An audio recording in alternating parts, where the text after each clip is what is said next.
La communauté, surtout les adultes, on s'est préparé pour assurer la prise en charge des élèves ce matin. On sait bien qu'on serait débordé par la dimension émotionnelle. On a su mettre en place une stratégie de prise en charge avec les équipes pédagogiques et ensuite de rassurer les parents et les élèves. Beaucoup de parents nous ont accompagnés ce matin pour que dans les 24 heures, 48 heures qui suivent, les enfants sentent les adultes autour d'eux. Disons que par rapport à ce qui s'est passé ce matin, on peut être assez satisfait du processus. Dès 10 heures, les élèves vont regagner leur foyer. Demain, nous les adultes, on va se retrouver pour préparer une reprise des cours dès vendredi. Donc demain, on aura les parents avec nous, les élèves du conseil de la vie lycéenne et je dirais l'ensemble des professionnels de l'éducation pour bien préparer la reprise des cours et surtout penser sous quelle forme nous allons accompagner la famille et les très proches de l'enfant. Franchement, c'est choquant ce que le gars fait. Pour un portable, je suis désolé, mais on ne peut pas sacrifier une fille pour un portable. Mais ça fait 2 ou 3 ans que ça se passe et rien n'est fait pour eux. Ils sont près de jardin soi-disant, mais il n'y a rien plus près de jardin.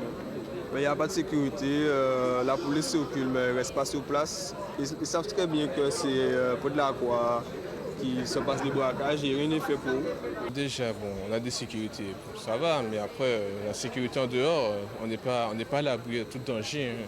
Le danger peut venir à n'importe quel moment. Voilà, quoi.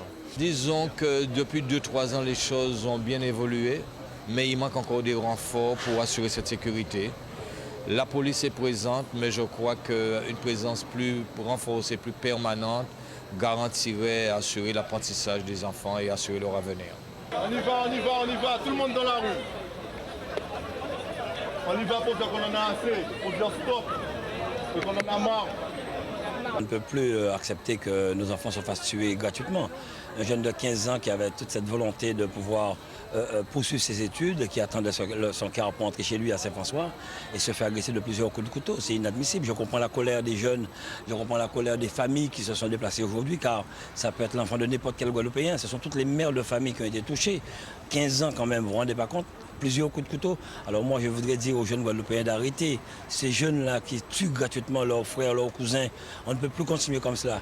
Et moi, j'ai eu ce matin le ministre de l'Intérieur qui a promis de mettre les moyens, qui fera une déclaration dans les heures qui suivent.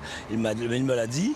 Il sera en Guadeloupe à la fin du mois. Je le rencontre le 28 à Paris pour que nous puissions prendre des mesures sérieuses pour donner la possibilité, les moyens aux forces de l'ordre de mener à bien leur mission. Ils sont fatigués, ils sont sur le terrain tous les jours.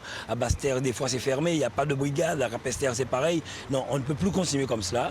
Quand je vois que les moyens sont mis rapidement en place dans l'Hexagone, il faudrait aussi que nous soyons aussi logés à la même enseigne en Guadeloupe.